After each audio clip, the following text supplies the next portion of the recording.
All right.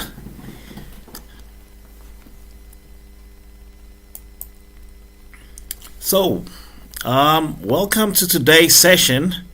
I would like to introduce you to today's topic, which is we're going to be looking at music theory, and we'll be going through a couple of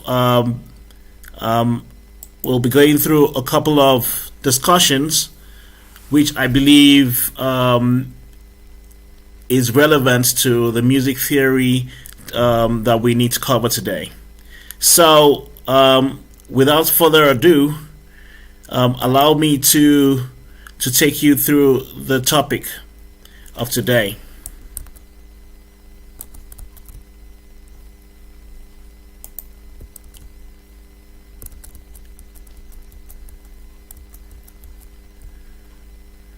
So, music theory. This is a book by it's a music theory for dummies, and it's a book by Michael Pilafar and Holiday.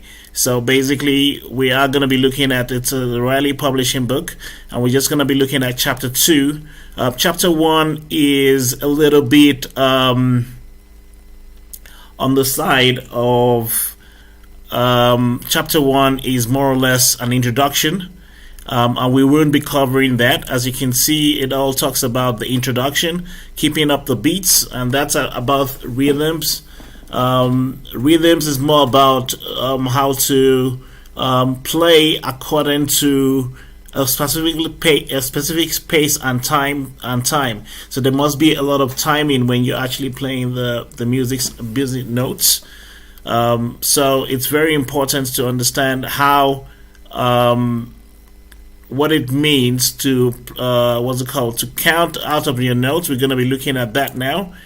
Giving it a rest, which is another aspect of when you're actually playing. There are times whereby you have to pause and rest the notes or the keys so that you can actually pause for a while and then continue playing the music, and that's what that section is about.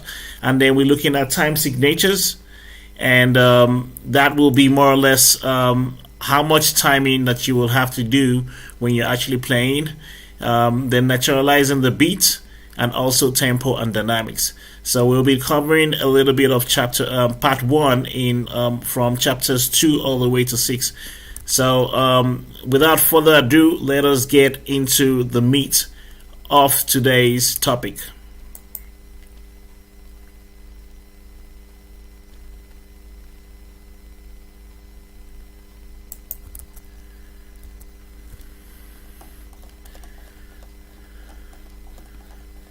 So as I scroll through the pages, we're just going to quickly move through. Very quickly, we're going to be skipping the introduction part of the book, basically, and we just go right up to. We are going to just go right up to keeping the beat. Okay, so it's very important to learn how to keep the beats. And here's a very funny joke here that says it's a jazz metronome. It's like a regular metronome, except it takes a 32-bar solo during each practice session. So, I mean, a lot of musicians will get that joke anyway. So, I think that's practically what page is about. And here it says, in this part introduces you to the backbone of all music, rhythm. Here is what we'll all see with notes and rests mean what. Find out how to count up the beat, determine how to read time signatures, and get acquainted with tempo and dynamics. If you're new to music theory, this is where you should start.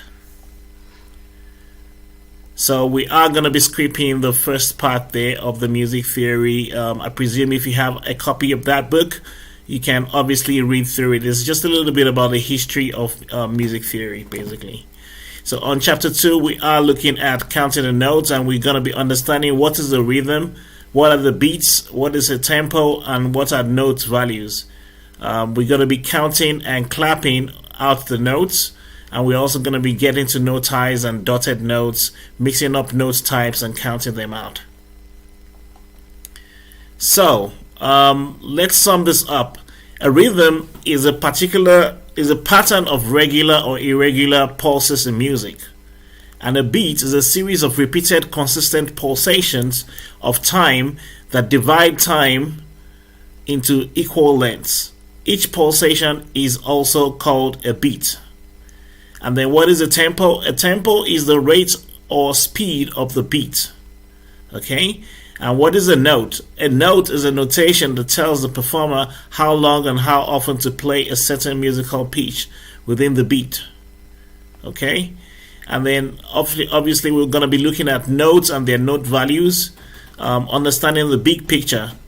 So obviously here is the big picture. We can see every single note starting from the very first one, which is a semi-brief, is the topmost note there that has 4 beats. Okay, half of that is actually called half of that is a semitone, and that is 2 beats. Okay, and then half of that is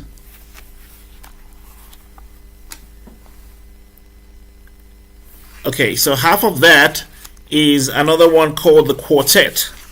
Okay, and then the other half is also called the it's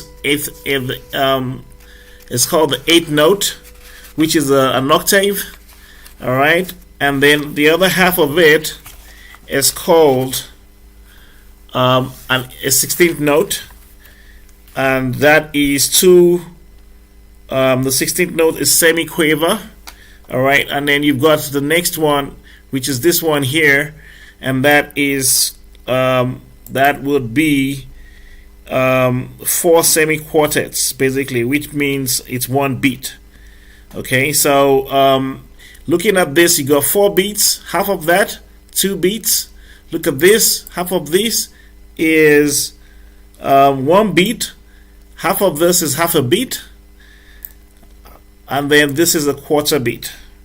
Okay, so this would be a quarter of the beats, which is called a semiquaver. This is a quaver, and this is a crotchet, and this is a minim. Okay, half a note is called a minim. So that's essentially, and this will help you with sight reading. Is the reason why I'm taking you through this. And obviously here you can see the notes. You've got your semi-brief, which is a whole note. You've got your minim, and then you've got your crotchet, your quaver. Okay, so that's essentially that. And as you can see, 2 of this will make up that 2 quavers, and so on and so forth. As you can see, these are the notations.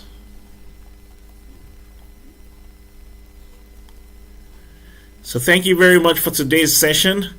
I will be looking at this further on the next session. I'm going to leave you with a passing note, the next music track, which we are going to be about to play now. So I leave you with this music track.